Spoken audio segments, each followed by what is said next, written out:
നമ്മളിവിടെ വന്നേ പിന്നെ ഒരു പുൽക്കൂട് ഉണ്ടാക്കിയിട്ടില്ലായിരുന്നു ഇതുവരെ. അപ്പോൾ നമ്മൾ വിചാരിച്ചു എന്നാൽ ഒരു പുൽക്കൂട് അങ്ങ് ഉണ്ടാക്കിയാലോ ഈ വർഷം. പുൽക്കൂട് ഉണ്ടാക്കാൻ വേണ്ടിയിട്ട് വേണ്ട സാധനങ്ങളുടെ നോക്കുന്ന വെച്ചാൽ നമുക്ക് നേറ്റിവിറ്റി സെറ്റാണ് വേണ്ടത്. നേറ്റിവിറ്റി സെറ്റ് നാട്ടിൽ നിന്ന് ഇതുവരെ നമ്മൾ കൊണ്ടുവന്നിട്ടില്ല. അപ്പോൾ അതുകൊണ്ട് നമുക്ക് കഴിഞ്ഞ ദിവസം ബിയനമ്മയ്ക്ക് കൂടി ചുമ്മാ കറങ്ങി തിരിഞ്ഞ് നടന്നപ്പം ഒരു സെറ്റ് കണ്ടു. പക്ഷേ അതിനകത്ത് യോസേപ്പ് പിതാവില്ലായിരുന്നു. പക്ഷേ യോസേപ്പ് പിതാവില്ലാതെ എങ്ങനെ പുൽക്കൂട് ഉണ്ടാക്കുമെന്ന് ആലോചിച്ച് വിഷമിച്ച് നിന്നപ്പോൾ പിന്നെ കണ്ടതാവട്ടെ എന്ന് വിചാരിച്ചിട്ട് ആ സെറ്റ് എടുത്തിട്ട് ഇങ്ങോട്ട് പോന്നു. ആ സെറ്റ് എടുത്തിട്ട് ഇങ്ങോട്ട് പോന്നപ്പോൾ എൻ്റെ റൂമിലിരിക്കുന്ന പാമ്പേഴ്സിൻ്റെ ബോക്സ് നമ്മളെ നോക്കി ചിരിച്ചു. അപ്പോൾ പാമ്പേഴ്സിൻ്റെ ബോക്സ് വെച്ചിട്ട് ഒരു പുൽക്കൂട് ഉണ്ടാക്കി തരാമെന്ന് ചോദിച്ചിട്ട് ഞാൻ എൽദോയുടെ അടുത്തേക്ക് പോയി. അപ്പോൾ എൽദോ പറഞ്ഞു ഉണ്ടാക്കി തരാമല്ലോ എന്ന്. നമ്മളെക്കാട് എക്സ്പേർട്ടായിട്ടുള്ള ആൾക്കാരെ വീട്ടിലുള്ളപ്പോൾ നമ്മൾ എന്തിനാ ആ പണിക്ക് പോണേ. അതുകൊണ്ട് എൽദോയ്ക്ക് തന്നെ ആ പണി നമ്മളങ്ങ് കൊടുത്തു. അപ്പോൾ ഇത് എൽദോ ഇതെൻ്റെ പുൽക്കൂട് ഉണ്ടാക്കുവാണേ. അപ്പോൾ പുൽക്കൂട് ഉണ്ടാക്കാൻ കാർഡ്ബോർഡ് ബോക്സ് ആണല്ലോ. അപ്പം അത് കട്ട് ചെയ്തിട്ട് അതിനൊക്കെയുള്ള സാധനങ്ങളൊക്കെ റെഡിയാക്കിക്കൊണ്ടിരിക്കുകയാണ്. അപ്പോൾ നിങ്ങളുടെയൊക്കെ വീട്ടിൽ പുൽക്കൂട് ഉണ്ടാക്കിയിട്ടുണ്ടോ ഇപ്രാവശ്യം? ഞങ്ങൾ ചെറുതായിരുന്നപ്പോൾ ഇടയ്ക്കിടയ്ക്കൊക്കെ പുൽക്കൂട് ഉണ്ടാക്കുമായിരുന്നു. പിന്നെ ഞങ്ങളുടെ ഒരു ആൻറ്റിമാരൊക്കെ ഭയങ്കര എക്സ്പേർട്ടാണ് ഈ കാര്യത്തിലൊക്കെ. പുല്ലും വൈക്കോലും ഒക്കെ വെച്ചിട്ട് ഇങ്ങനെ പുൽക്കൂട് ഉണ്ടാക്കുമ്പോൾ നമ്മൾ അതിനിടയ്ക്ക് തെന്നിത്തെറിച്ച് നടക്കുന്ന പിള്ളേരുടെ പ്രായമായിരുന്നു.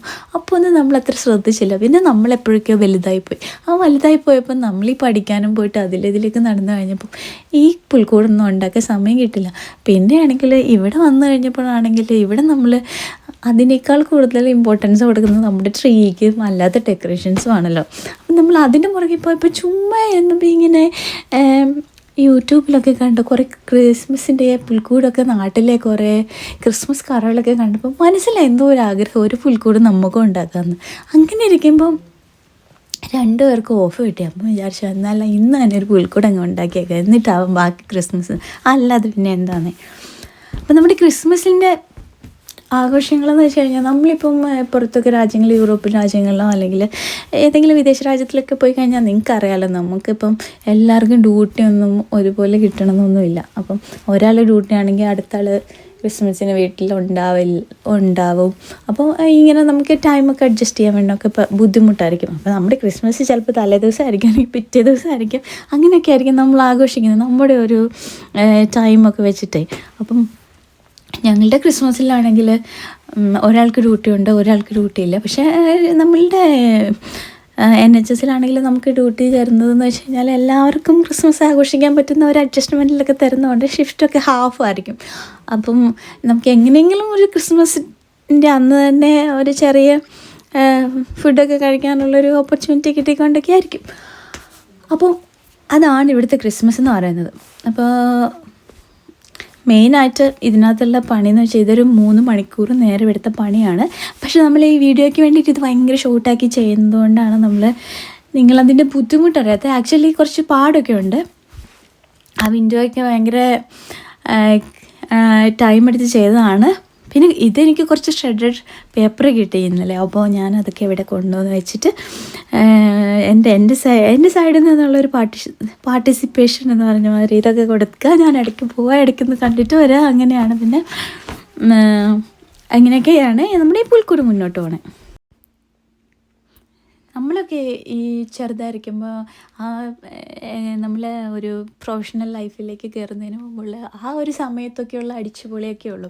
ആ കരോളും ആ ഒരു രസമൊന്നും പിന്നെ നമ്മൾ വലുതായി കഴിയുമ്പോൾ അതൊന്നുമില്ല. അതൊക്കെ നമ്മൾ ശരിക്കും മിസ് ചെയ്യാം, നമ്മുടെ നാടും. പക്ഷെ നമ്മൾ ചെറുതായിരിക്കുമ്പോൾ വിചാരിക്കും നമുക്ക് എവിടെയെങ്കിലുമൊക്കെ പോകണം, നമ്മൾ അവിടെ പോയിട്ട് സെറ്റിൽ ആവണം, നമുക്ക് ഇവിടെ ഒന്നും വേണ്ട എന്നൊക്കെ നമ്മൾ വിചാരിക്കും. പക്ഷെ കുറച്ച് കഴിയുമ്പോൾ നമുക്ക് ചില കാര്യങ്ങളൊക്കെ ഇതുപോലെയുള്ള കാര്യങ്ങളൊക്കെ നമുക്ക് മിസ് ചെയ്യും. പക്ഷേ എന്താ പറയുക, എല്ലാം പാർട്ട് ഓഫ് ലൈഫായിട്ട് നമ്മളെങ്ങനെ അഡ്ജസ്റ്റ് ചെയ്ത് പോകുന്നു. പിന്നെ നമ്മുടെ ഈ നേറ്റിവിറ്റി സെറ്റിൽ നിങ്ങൾ നോക്കിക്കഴിഞ്ഞിട്ടുണ്ടെങ്കിൽ കാണാൻ അതിനകത്ത് ജോസഫിൽ ഒരു എക്സ്ട്രാ ഒരു ലേഡി ഉണ്ട്. ഇതാരാന്ന് ഞങ്ങൾക്ക് ഒരു പേടിയില്ല, നമ്മൾ പഠിച്ച കഥയിലില്ല. ഈ കഥാപാത്രം ആരാന്നറിയില്ല. പിന്നെ ജോസഫ് ഇപ്പോൾ എവിടെ പോയെന്ന് നമ്മൾ പറയും. പിന്നെ ആണെങ്കിൽ നമ്മുടെ അടുത്തൊരു കിടന്നുറങ്ങുന്ന ജോസഫുണ്ട്. അപ്പോൾ ഉറങ്ങുന്ന ജോസഫിന് ഉണ്ണീഷം ഉണ്ടാകുമ്പോൾ എടുത്ത് വെക്കുന്ന മോശമില്ല, അതുകൊണ്ട് നമ്മൾ വെച്ചില്ല. അപ്പോഴാണ് പിള്ളേരാണെങ്കിൽ വന്നിട്ട് ഒരു ലേഡി ബഗും ഡാഡി പിഗിനൊക്കെ കൊണ്ടുവച്ചത്. മമ്മി പിഗ് മിസ്സായതുകൊണ്ട് ഞാൻ രക്ഷപ്പെട്ടു, ഇനിയിപ്പോൾ ആ മമ്മിയും കൂടെ ആണോ വന്നിരുന്നേനെ. അങ്ങനെയൊക്കെയാണ്. എന്താണ് നമ്മുടെ പുൽക്കൂട് ഏകദേശം സെറ്റായിട്ടുണ്ട്. ഭയങ്കര ബ്യൂട്ടിഫുൾ ആയിട്ടുണ്ട്. അസലൊരു ഹൗസ് പോലെയുണ്ട് കണ്ടോ. അതിൻ്റെ ആ കാർഡ്ബോർഡ് കൊണ്ട് ആ വിൻഡോയും എല്ലാം കൂടി സെറ്റ് ചെയ്ത് കഴിഞ്ഞപ്പോൾ ഉണ്ടല്ലോ ഭയങ്കര മനോഹരമാണ്. അപ്പോൾ ഞങ്ങൾക്ക് ഇത് ഭയങ്കരമായിട്ട് ഇഷ്ടപ്പെട്ടു.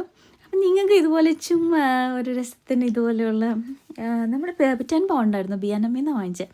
അപ്പം നിങ്ങൾക്ക് ചിലപ്പോൾ പോകുമ്പോൾ കാണാമായിരിക്കും. ഇതാ ഇതുപോലെ വാങ്ങി നിങ്ങളും ഉണ്ടാക്കി നോക്കിട്ടോ. അപ്പോൾ എല്ലാവർക്കും നല്ലൊരു ക്രിസ്മസ് ആശംസിക്കുന്നു.